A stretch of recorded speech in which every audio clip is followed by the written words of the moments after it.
buenas tardes. Estamos en una sesión más de Una ventana a la ciencia de Cosmocaixa y la Asociación Catalana de Comunicación Científica. Y hoy tenemos, como siempre, un tema apasionante. Pero es que hoy nos acompaña la hija de Félix Rodríguez de la Fuente. Vamos a hablar de 40 años sin Félix Rodríguez de la Fuente. Naturaleza y la televisión de hoy. ¿Hemos olvidado el legado y mensaje de Félix? Como veis, se nos plantea una tarde apasionante. Esperamos vuestras preguntas, sobre todo ya sabéis que tenéis aquí un chat donde podéis hacer todos vuestros comentarios, plantearnos vuestras preguntas, las iremos introduciendo poco a poco. Bien, os presento a Odil Rodríguez de la Fuente, que es directora de la Fundación Félix Rodríguez de la Fuente y autora del libro Félix, un hombre en la Tierra, editado por Geoplaneta recientemente, un poquito antes del confinamiento. Vamos a hablar con ella, vamos a hablar sobre la figura de Félix, pero vamos a hablar también de conservación y vamos a hablar de ella, porque ella de por sí es un personaje importantísimo y seguro que nos va a explicar cosas apasionantes. Hola, Odil, ¿qué tal? Hola Jordi, ¿qué tal? Encantada de estar contigo. Y también nosotros más encantados. De hecho, estos días me tendrás que contratar como manager porque no sé cómo, pero la gente ha localizado mi teléfono, mis correos electrónicos y todo el mundo quiere autógrafos tuyos, todo el mundo quiere conocerte, quieren besarte la mano. Es decir, Madre, realmente, sí, realmente se ha creado una expectación importante y bueno, espero que te encuentres muy bien con nosotros aquí en Cosmocaixa y la Asociación Catalana de Comunicación Científica. Y hoy, como os decía, tenemos un tema apasionante. Hace 4 décadas que nos dejó tu padre y realmente yo soy del 69, yo soy ya viejecito y los del 69 y otros, ¿no? Hemos tenido la gran suerte de que de pequeñajos nos reuníamos allí frente al televisor para ver los documentales del hombre y la tierra. Recuerdo que el peor castigo que te podía caer en aquel momento era que si te portabas mal o no hacías los deberes o no te comías los garbanzos, es que te decían, te vas a quedar sin ver a Félix esta tarde, ¿no? Esta tarde-noche. Y realmente todos nos portábamos muy bien porque era obligado verle. ¿Qué nos puedes explicar después de todo este tiempo? ¿Qué huella ha dejado esa gran serie, El hombre y la tierra? pues mira, la verdad es que es emocionante que 40 años después de que nos dejara mi padre, el estar aquí ahora contigo, hablando de él, con esa expectación que dices tú que se ha creado alrededor de nuestra charla, pero que se sigue creando alrededor de la figura de mi padre. La verdad es que es asombroso y yo creo que fuimos muy afortunados, nuestra generación, de poder disfrutar de personas como mi padre, como Cousteau, y bueno, y La Clave, ¿no? Otros programas que ponían también en los medios de comunicación, en televisión, que yo creo que tenían mucha altura intelectual y sobre todo que también pusieron de manifiesto, por lo menos mi padre lo hizo, yo no sé si eso es positivo o negativo y ahora vas a entender por qué, puso de manifiesto que eso que se dice de que en los medios de comunicación lo que la gente sigue es lo frívolo, es lo inmediato, es lo sensacionalista y que básicamente lo que más se utiliza es el mínimo común denominador, pues no es cierto. Yo por lo menos lo he vivido como hija de mi padre, que la gente seguía más a mi padre que al fútbol, tenía más audiencia que el fútbol en España, ¿no? Con lo cual, eso, por supuesto, dice muchísimo de él como fenómeno, pero dice muchísimo del público, dice muchísimo de que la gente agradece, incluso 40 años después de que nos haya dejado, a una persona que elevó su nivel cultural y, sobre todo, su amor por el entorno, por la naturaleza, y eso incluye a otros seres vivos, incluidos nosotros, ¿no? Por otros seres humanos. Nos permitió vernos a nosotros bajo otra luz y ver nuestra relación con el entorno también de otra manera, de una manera mucho más constructiva, educativa y desde el respeto y desde la humildad también de sentirnos parte de ese complejo y maravilloso entramado que lleva funcionando sobre nuestro planeta más de 4.000 millones de años de evolución, pero a la vez enormes por tener esa capacidad única y extraordinaria que es la de la reflexión. Has dicho ahora una cosa que a mí siempre me emociona y es el hecho de que realmente tras toda esta historia que llevamos de la humanidad, en nuestros tiempos como cazadores-recolectores vivíamos en estrecho contacto con los animales, con las plantas, pero sí que es cierto que desde que nos volvimos un poco así productores y empezamos a transformar el medio, nos ha gustado siempre hacer esa separación entre el ser humano, entre los hombres, ¿no? Cuando no se hablaba de las mujeres, ¿no? Que se hablaba solo del hombre, ¿no? Hoy, por suerte, ya estamos ampliando el abanico, pero sí que es cierto que se hablaba del ser humano por un lado y de los animales por otro. Y yo creo que una de las cosas interesantísimas que había ya en la misma carátula, en la presentación del hombre y la tierra, y en el título de la serie era precisamente esto, que nos hablaba de seres humanos y nos hablaba de animales en un todo. ¿Crees que un poco el problema que hemos tenido últimamente es que hemos vuelto a separar al ser humano del resto de la naturaleza, como si fuésemos una especie de ente especial o extraño, ¿no? O superior?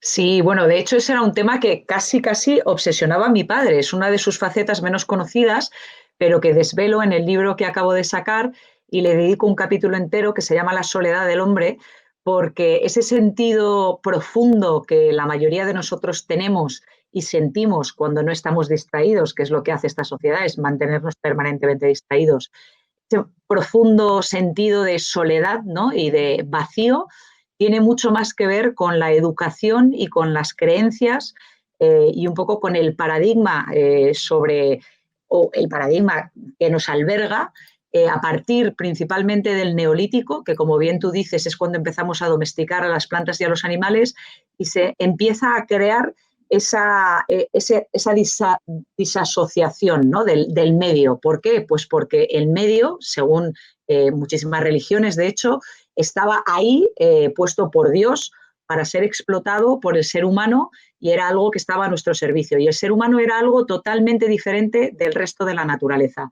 Y esa creencia, por supuesto, nos ha permitido, nos ha dado el derecho de explotar, de domesticar y de constituir también partes de la naturaleza como propiedades nuestras, pero por otro lado nos ha hecho enormemente infelices, vacíos, desarraigados, y sobre esto hablaba mucho mi padre. Era un tema que le perturbaba y le preocupaba mucho porque él, que había estudiado, como bien tú sabes y como tú también has hecho, a pueblos cazadores recolectores, que son vestigios de ese paleolítico, esa infancia colectiva que todos tuvimos, él pudo constatar que esa forma de vida de estos pueblos totalmente conectados con el entorno, que se sentían una parte y se sienten una parte indisoluble de todo lo que acontece alrededor de ellos, no solamente de lo vivo, sino también de lo inerte, tienen una enorme felicidad. Son personas donde conceptos como la depresión o el suicidio o la ansiedad o muchas de las dolencias emocionales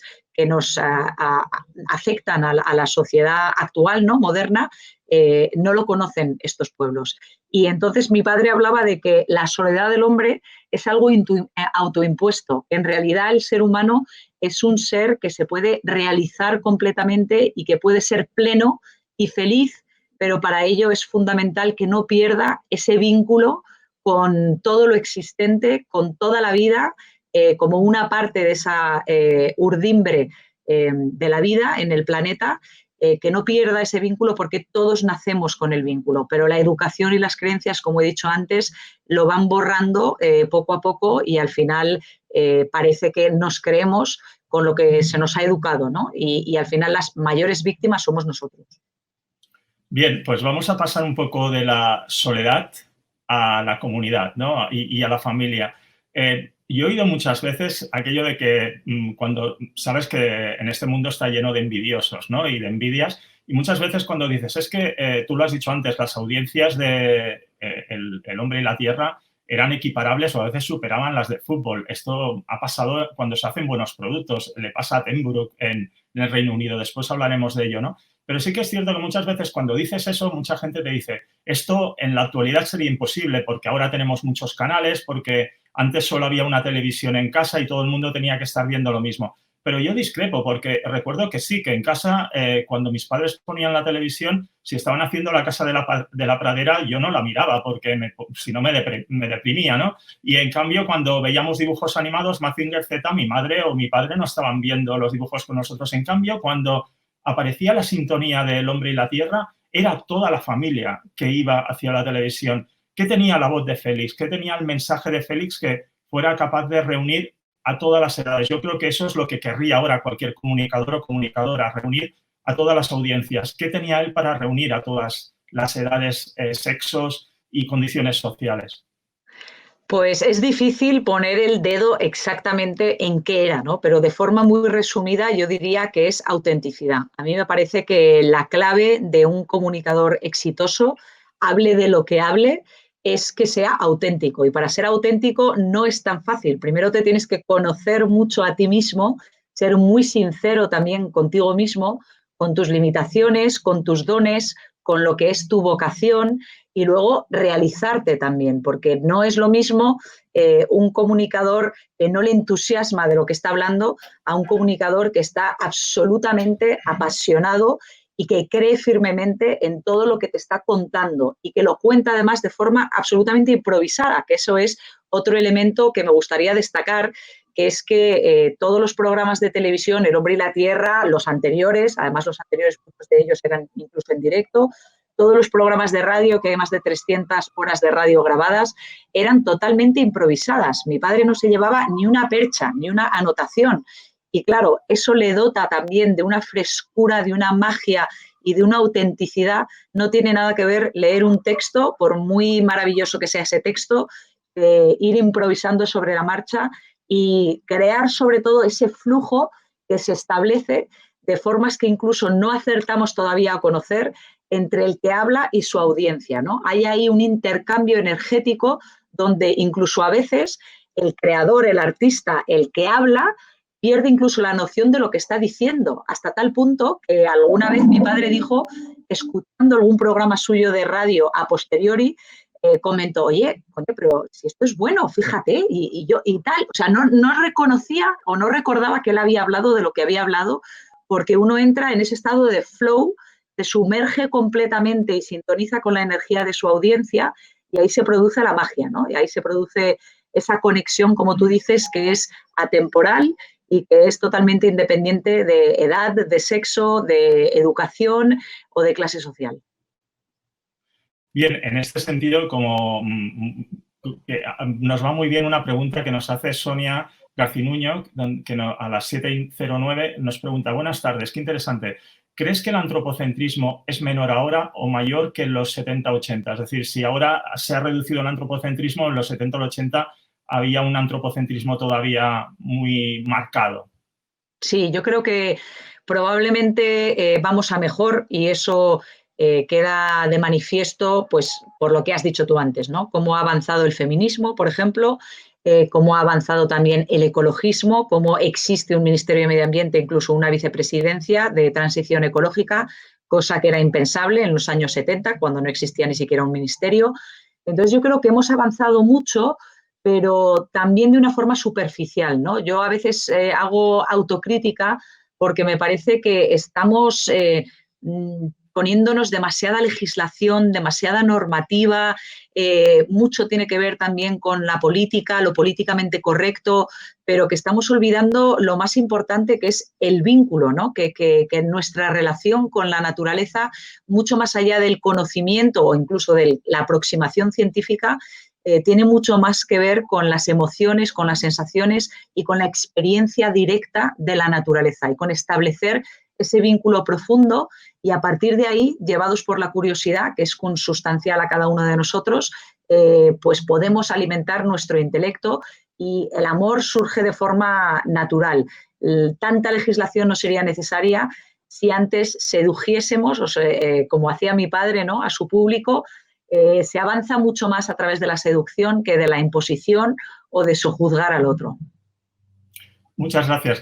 Y además, a través de la pregunta de Sonia, volvemos a viajar a los 80 y ahora te voy a hablar de Mis Tres Mosqueteros y D'Artagnan. Yo recuerdo que he crecido, he mamado 4 series que para mí fueron claves, ¿no?, en mi formación. Una de ellas la hemos citado, El Hombre y la Tierra de Félix, de tu padre, pero después estuvo Cosmos de Carl Sagan.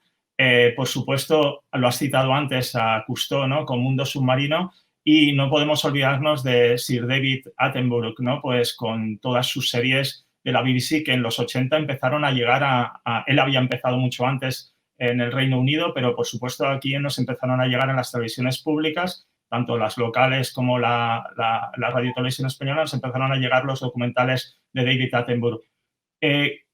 Todas estas series nacieron porque era el momento adecuado. Efectivamente, hoy tenemos series también muy buenas de naturaleza. La BBC ha continuado con esta tradición, pero ¿era ese el momento, en los 80, donde podía explotar toda esta serie de comunicadores y grandes temas que pudieran llevarse a la televisión? Pues desde luego es digno de análisis y desde un punto de vista quizá más histórico, más antropológico, más psicosocial. Quizá el haber tenido una guerra más cercana, yo creo que eso también hace a seres humanos, los que han vivido crisis, con unos valores mucho más arraigados y más profundos, ¿no? Y que aprecian mucho más lo que son los aspectos esenciales de la vida y de estar vivos, ¿no? Que los que no han vivido ninguna crisis. Y entonces yo sí que denoto, un poco con la autocrítica que he hecho antes de tanta legislación, de tanto papeleo, ¿no? Mucha frivolidad en general. Yo creo que es verdad que en la época de mi padre, que en los 70, en los 80, me da la sensación que en los medios de comunicación y también escritores, ¿no? Había pensadores, gente que realmente, y además muy didácticos, muy cercanos. Es decir, no por ser un erudito, entre comillas, tienes que ser una persona inaccesible o difícil de entender por parte de la audiencia. Es más, para mí los verdaderos sabios son los que hacen conceptos complejos fáciles de entender, ¿no? Y sin embargo, el que no lo logra es porque es una persona que no se logra explicar, no es culpa de su audiencia. Y yo sí que veo que es verdad que fue un momento en el que habría que analizar por qué surgieron personas con esa capacidad reflexiva, didáctica y profundamente humanista, porque Carl Sagan, por ejemplo, nos habló, por supuesto, de las estrellas, nos habló del universo, pero sobre todo nos habló de la condición humana también, como mi padre, ¿no? De esa especie de mirarnos desde fuera y darnos cuenta de lo absolutamente asombroso que es ser este pequeño planeta en un universo infinito que no logramos comprender ni siquiera con nuestra mente, aunque lográramos explorarlo, pero no seríamos capaces de aprehender todo lo que supone este universo.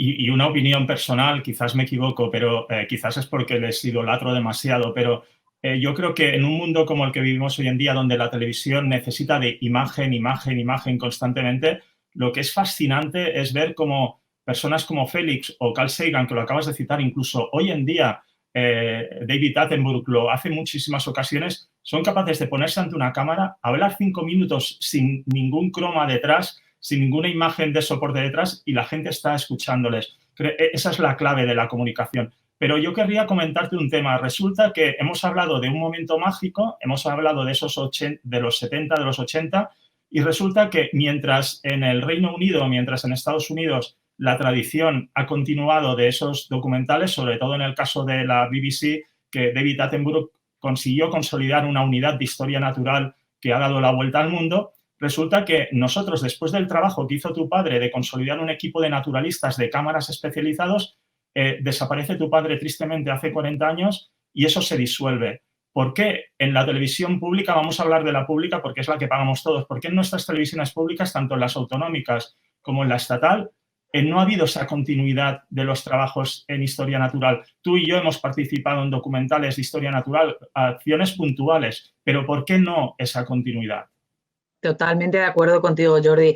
Es un crimen que cuando Televisión Española en los 70, y esto lo tengo yo confirmado por el que era el jefe del Departamento de Historia Natural dentro de National Geographic, dentro de la televisión, ¿no? Del Departamento de Televisión, que él había estado en la BBC trabajando y me confirmó que en los años 70 se miraba Televisión Española y los documentales del hombre y la tierra como pioneros, ¿no? Como que eran los que estaban marcando estilo y estaban utilizando técnicas que no se usaban, ¿no? hasta ese momento. Entonces, habiendo creado esa escuela, como tú bien dices, que va mucho más allá de una persona que fue todo un equipo, que fue un know-how y que sobre todo que tenían una brecha de distribución también a nivel del mundo y un reconocimiento, es increíble que no se le haya dado continuidad. Algo tiene que ver, por supuesto, la pérdida de mi padre, de su cámara, de su ayudante de cámara en ese accidente de avioneta en Alaska, porque yo creo que fue un luto generalizado y la gente tampoco estaba preparada para ver algo que no fuera de Félix, ¿no? Entonces yo creo que también ahí se creó como una especie de vacío, incluso por la respuesta del propio público. Pero pasados unos años yo creo que como televisión pública es casi una obligación. Desafortunadamente, la sensación que yo tengo y también el conocimiento que yo tengo de la casa es que es una casa tremendamente politizada, ¿no? Es muy difícil sacar productos creativos, innovadores, supongan apuestas económicas importantes en televisión española y sobre todo por temas de cultura, ¿no? Que no sean temas de entretenimiento, que en eso sí que parece que se está haciendo más. Y yo creo que la televisión pública es lo que tiene que hacer y debería de tener un departamento y bueno, yo desde aquí aliento a que den el paso porque eso diría mucho, porque eso es también nuestro pasaporte de cara al exterior, ¿no? Dice mucho de nosotros como cultura y como país que nuestra televisión pública no tenga departamentos dedicados a esto. En este sentido, vamos a recordar que podéis hacer todas las preguntas que queráis, a Odil, por supuesto.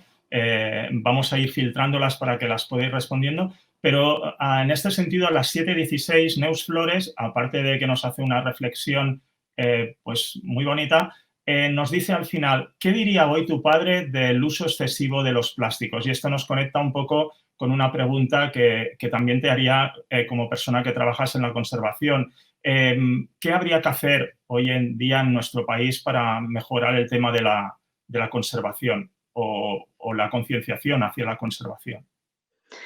Pues mira, voy a empezar por tu pregunta. Me parece que él mismo nos dejó ya la huella, ¿no? O sea, él nos marcó un poco el camino y por muchas organizaciones de conservación, ecologistas que las hay en España, por supuesto mucho menos que en otros países como en Inglaterra o en Estados Unidos, porque hay mucha menos filantropía en este país y porque hay menos apoyo también por parte de las administraciones públicas a este tipo de proyectos, pero por muchos proyectos que haya, si no divulgamos, la divulgación es absolutamente fundamental, porque es la mejor manera todavía a día de hoy de seguir concienciando al público y seguir seduciendo al público. Y como dije antes, se consigue mucho más a través de la seducción y a través de descubrir todo lo que tiene que ofrecernos la naturaleza y cómo puede mejorar nuestras vidas en absolutamente todos los campos, en el campo de la salud, en el campo del bienestar emocional, mental, en absolutamente todos los campos, ¿no? Si al mostrar esto, pues evidentemente es muchísimo más efectivo hacerlo a través de la imposición y de la legislación. Con lo cual, me parece que hay que dedicar en todos los medios de comunicación y más ahora con el reto del cambio climático. Yo, fíjate que hasta me atrevería a decir que en las televisiones, en las noticias que se ofrecen, las noticias, de la misma manera que en todas las noticias se dedican 10, 15 minutos, dependiendo de la cadena que sea, al deporte, yo creo que en las noticias se debería dedicar un tiempo fijo de 10 minutos mínimo a hablar del cambio climático, porque no puedo entender que con lo que supone y con lo que implica para la humanidad, para nuestra especie, no esté como algo principal en las noticias, ¿no? Que nos afecta y nos atañe absolutamente a todos. Ese es un ejemplo. Y luego la pregunta que nos había hecho Neus, que era en relación a los plásticos, pues ¿qué diría? Bueno, pues mi padre se llevaría las manos a la cabeza, como te puedes imaginar, ¿no? Yo creo que todavía la cultura que mi padre vivió en los años 70, que él mismo dijo y preconizó que era un leve prólogo de lo que todavía se vendría, y yo creo que ahora lo estamos viviendo mucho más de lleno, somos una cultura de usar y tirar y una cultura de un consumo exacerbado, ¿no? Y la verdad es que la utilización de plásticos en cosas tan absurdas como vender en un supermercado pues una mandarina en gajos plastificados, es que hasta eso llega, ¿no? La cultura del plástico realmente nos tiene que hacer reflexionar a todos y decir, vamos a ver, es que el plástico efectivamente nos ha ayudado muchísimo en muchos sentidos, ¿no? Porque es un material pues que tiene muchos usos y que es importante. Pero, sin embargo, el uso excesivo de este material pues no es necesario y deberíamos de hacer un esfuerzo todos, e incluso aquí, ya que la legislación parece que entra en absolutamente todo, bueno, pues aquí quizá podría entrar un poco más a valorar en qué es de forma imprescindible debería de utilizarse el plástico y desde luego tiene que ser un plástico reciclado y tenemos que implementar una economía circular de retorno y de reciclado cuanto antes porque de otra manera es que no tiene sentido.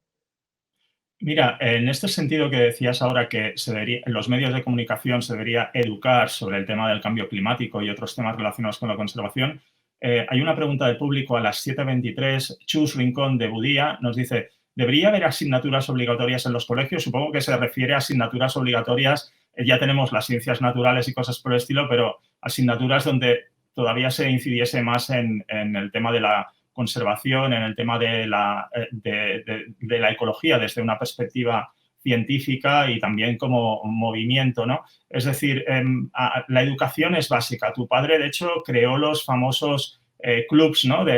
Los clubs del Lince, bueno, que sobre todo se desarrollaron mucho más en la zona, podríamos decir, de Madrid y alrededores.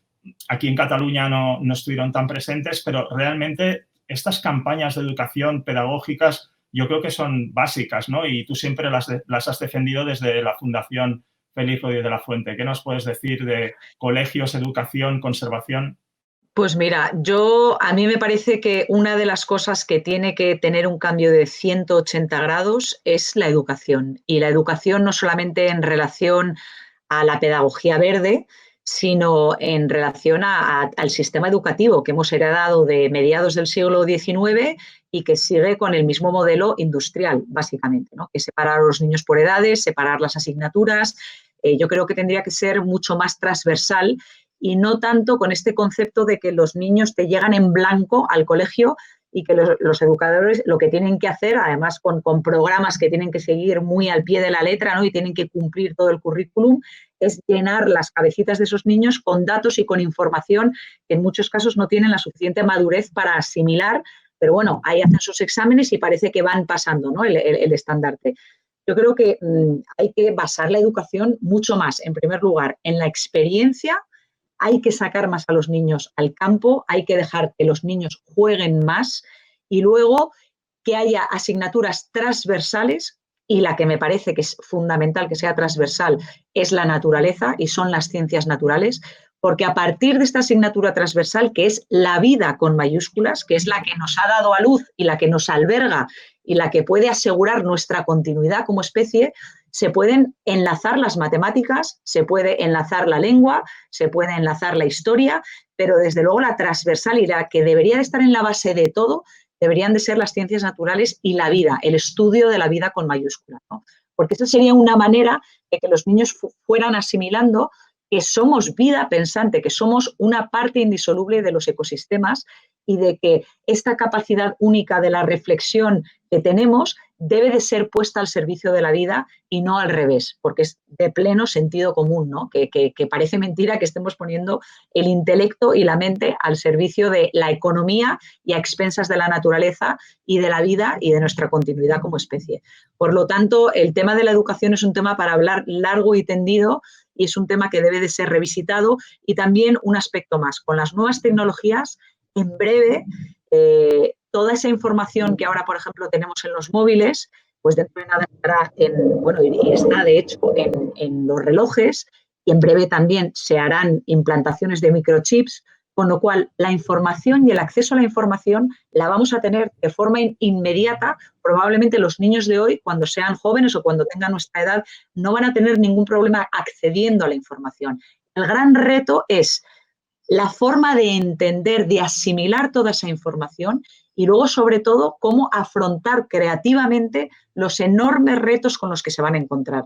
Con lo cual, hay que fomentar mucho más la creatividad, no tanto el quedarse con datos, quedarse con información y regurgitar todos esos datos, sino el reflexionar, el procesar los datos y luego el poder afrontar retos y problemas de una forma creativa y respetando la individualidad y los dones de cada niño, que cada uno es diferente y piensa de forma diferente, por lo tanto.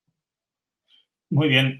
Como estamos hablando también de televisión y ahora estabas hablando de formación, yo creo que las dos cosas van muy conectadas, porque, por ejemplo, Pilar Martínez Cordero a las 7:24 nos pregunta, ¿hay muchos periodistas especializados para llevar esos mini espacios dedicados al cambio climático, por ejemplo, que propugnabas antes? Porque sí que es cierto que aquí tenemos ejemplos de grandes periodistas que se dedican al mundo de la ciencia, al mundo medioambiental. Tenemos la revista National Geographic, tenemos en todos los medios de comunicación, hay, por suerte, grandes periodistas y especializados y especializadas en el tema de medio ambiente y ciencia, pero claro, esa tradición debe continuar y muchas veces nos hemos encontrado con grandes revistas, con algunas de estas secciones en medios de comunicación que han ido desapareciendo, tanto en televisión como en la prensa escrita, como en radio, y además tenían sus audiencias también. Si no formamos, podemos perder esa cantera de personas, de niños, de niñas, que después puedan ser esos comunicadores del medio ambiente. Pues puede ser, pero yo tengo la sensación de que estamos en un punto de inflexión, ¿no? Yo tengo la sensación de que ahora la gente está buscando otro tipo de contenidos que tienen que ver también con su crecimiento personal, la naturaleza y el conocimiento de lo que ocurre en nuestro entorno y de lo que va a pasar en el futuro tiene mucho que ver también con eso, con ese crecimiento personal, con esas inquietudes que tiene ahora la gente que se están poniendo de manifiesto con esta crisis, nuestra vulnerabilidad ante los ecosistemas y ante el mundo que nos rodea. Con lo cual yo sí que creo que esta crisis sí que va a poner en marcha probablemente vocaciones de jóvenes que van a decir, oye, pues este es un tema que yo quiero contribuir a divulgar. Luego, por otro lado, tenemos el mundo de los científicos. Es que, por supuesto, para ser divulgador hay que tener unas mínimas nociones de ciencia para poder entender sobre todo el lenguaje de la ciencia. Pero sobre todo lo que hay que ser es un buen cuentacuentos, hay que ser un buen narrador. Esa es la clave, ¿no? Porque siempre te puedes rodear o recurrir a especialistas que son los que saben en sus campos. Y siempre el buen periodista va a tener que recurrir a ellos para saber cuál es la brecha del conocimiento. Y luego el cambio climático es algo que no solamente estamos hablando de ciencia, es que claro, está, por supuesto, la meteorología, la física, la química, la biología, pero luego también está pues todas las innovaciones que se están poniendo en marcha, como es en el mundo de la energía, el mundo de la movilidad, el mundo de la arquitectura. O sea, realmente es multisectorial y es sistémico, ¿no? Es algo totalmente transversal y que nos incide desde todos los parámetros. Por lo tanto, los divulgadores lo que tienen que ser son apasionados con contar historias y que puedan informarse fácilmente, ágilmente y rodearse o detectar quiénes son los que están en la brecha de ese conocimiento. Bueno, leyendo los comentarios, tú lo consigues. He de decirte que tú lo consigues. Siempre te lo he dicho desde hace muchos años, pero ahora lo estamos constatando también. Hay una pregunta que es obligada. Antes te he hablado de mis tres mosqueteros y d'Artagnan de los años 80, esos grandes cuatro comunicadores, pero los cuatro eran hombres, no había ninguna mujer. ¿Qué es lo que ocurre? Por ejemplo, hoy sí tenemos, bueno, lleva muchos años también en el Reino Unido, Mary Bird, que es una arqueóloga que nos hace unos documentales maravillosos sobre arqueología, sobre el mundo antiguo, sobre todo especializados en Roma, ¿no? Ahora hace poco la UOC, la Universitat Oberta de Cataluña, le dio el honoris causa.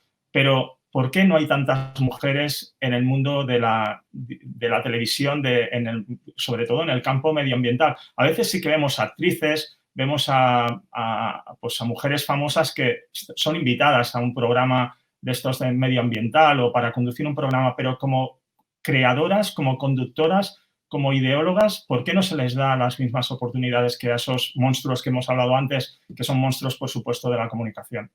Por ejemplo, ¿por qué no a ti? Qué mono, gracias Jordi, gracias a todos, muchísimas gracias de verdad. Pues tampoco te sé decir exactamente, no sé si a lo mejor es un poco lo que nos queda del machismo, ¿no? De que las autoridades, claro, una cosa es ser una presentadora y una presentadora mona y una presentadora de entretenimiento, que es ser un presentador autorizado para hablar de temas serios, ¿no? Entonces es verdad que quizá eso se ha vinculado más al hombre que a la mujer, puede ser, ¿eh? Luego también te diré que para muchas mujeres las carreras profesionales son complejas según el paradigma actual por la maternidad, las cosas como son. Yo tengo dos hijos, un hijo de 10 años y uno de 7, y yo me tomo la maternidad muy en serio, no como obligación, sino como oportunidad grandiosa para descubrir cosas de mí misma que no habrían sido posibles si no hubiese sido madre, y para mí es una aventura absolutamente maravillosa y a la que quiero dedicar una parte importante de mi vida, con lo cual eso me deja una parte solamente, ¿no? De mi vida para mi profesión. Yo creo que las dos cosas se pueden compaginar perfectamente y retroalimentar, incluso porque a mí me hace una persona más completa y me enriquece profundamente ser madre y ese tiempo que dedico a mis hijos, y hace que mi mensaje y que mi trabajo esté más alambicado, sea más maduro y tenga muchos más matices, con lo cual yo no creo que una cosa resta a la otra, ¿no? Todo lo contrario. Pero es verdad que en términos de tiempo y de tiempo que puedes dedicar, pues te deja menos tiempo, y a lo mejor eso también puede que tenga que ver. No lo sé, pero sí que creo que cada vez van a tomar más protagonismo en la política, en los medios de comunicación y en general mujeres. Como con la pandemia, casualmente las políticas que han dirigido a sus países y han sido mujeres, casualmente ha ido mucho mejor todo el tema del control de la pandemia.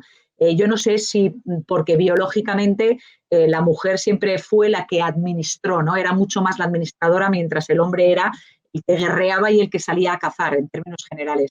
A lo mejor genéticamente somos mejores organizadoras, y luego también incluso es posible que comunicadoras, porque de hecho el famoso chamán también se piensa que era un lugar ocupado en muchos casos por mujeres, ¿no? Y aunque pensáramos que por hombres, por esta visión de una cultura más patriarcal, que es la que hemos tenido hasta el momento. Pero el caso es que yo creo que ahora, en un momento en el que tenemos que recuperar el vínculo con la naturaleza y en el que tenemos que recuperar una relación de armonía con el entorno, la mujer juega un papel fundamental y tiene muchos aspectos y características que la hacen probablemente más dotada para llevar este tipo de cambio, ¿no? Y de cambio de paradigma que el hombre, lo que no quiere decir que seamos mejores ni peores, sino que nos complementamos perfectamente, pero que en algunos aspectos las mujeres se les dan mejor unas cosas y a los hombres otras, ¿no?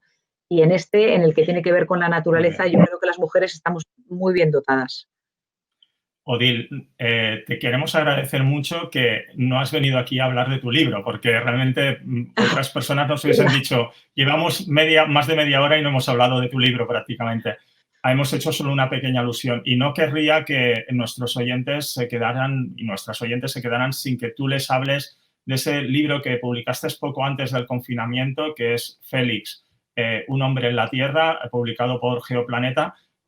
Por favor, explícanos cosas del libro, anécdotas, cómo te lo quisiste plantear. Yo aquí he traído un volumen no es el original, pero de la Enciclopedia Fauna de la parte de África, porque yo he tenido la suerte de trabajar contigo. Me habéis me habéis dado toda la ayuda para recopilar la información que yo os he ido aportando también de Félix en África. Por ejemplo, muy poca gente sabe que Félix iba por África y que estaba apasionado con el continente. Cuando hablo con tu madre, aquello que siempre nos explica, ¿no? Que Félix en África volvía a nacer, ¿no? ¿Qué nos puedes hablar, ¿no? de cosas que no sepamos de Félix y que aparezcan en ese libro? Bueno, pues mira, yo sobre todo porque tampoco os quiero, no sé si nos queda mucho tiempo, entonces imagínate, como me pongo a contaros anécdotas, no nos va a dar tiempo. Entonces, simplemente hacer una pequeña introducción, que es que en el libro yo lo que he querido ha sido redescubrir a un Félix que desafortunadamente 40 años después de su fallecimiento, aunque en España todavía se le recuerda, como hemos hablado, y se le recuerda con muchísimo cariño, es verdad que con una acepción que surge del cariño, que es la del amigo de los animales, pero que yo creo que es una acepción un poco reduccionista, ¿no? Y que mi padre fue en realidad mucho más el amigo de la humanidad que el amigo de los animales, porque su mensaje era profundamente humanista, era casi filosófico y atendía a muchas cuestiones como de las que hemos hablado hoy. Aunque no hayamos hablado de mi libro, sí hemos hablado de muchos temas que toca mi padre en el libro, porque lo que quiero aclarar es que es un libro que, aunque yo me he permitido el lujo de escribir alrededor de un 10% del libro, que es lo que creo que es aproximadamente lo que he escrito, el 90% del libro es mi padre, ¿no? Son citas que he ido recogiendo de mi padre de todas las fuentes, he hecho una inmersión profunda en toda su obra, en la radio, en su obra escrita, en su obra audiovisual, incluso en el archivo que tenemos suyo personal, y he hecho un esfuerzo inicial de condensar o de hallar cuáles son los ejes que conforman la arquitectura de su carácter y de su visión del mundo, y en esos 10 ejes, que son los 10 capítulos del libro, he ido colocando pues todas estas citas que he recopilado de la obra de mi padre y que te permiten explorar y entender a mi padre de una forma diferente, porque si escuchas sus programas de radio vas a escuchar pues, una temática determinada, pero de repente bajo un capítulo como el de la soledad del hombre que hemos hablado antes, ¿no? Ver todas las citas que hay en toda la obra de mi padre reunidas y poderlas leer una detrás de otra, te da otra dimensión y comprendes mucho mejor pues cuál era la sensibilidad, cuáles eran las inquietudes y sobre todo te inspira y es una especie de piedra roseta que desvela muchas de las claves sobre cómo podemos afrontar el futuro de la humanidad y estos enormes retos que tenemos encima de la mesa.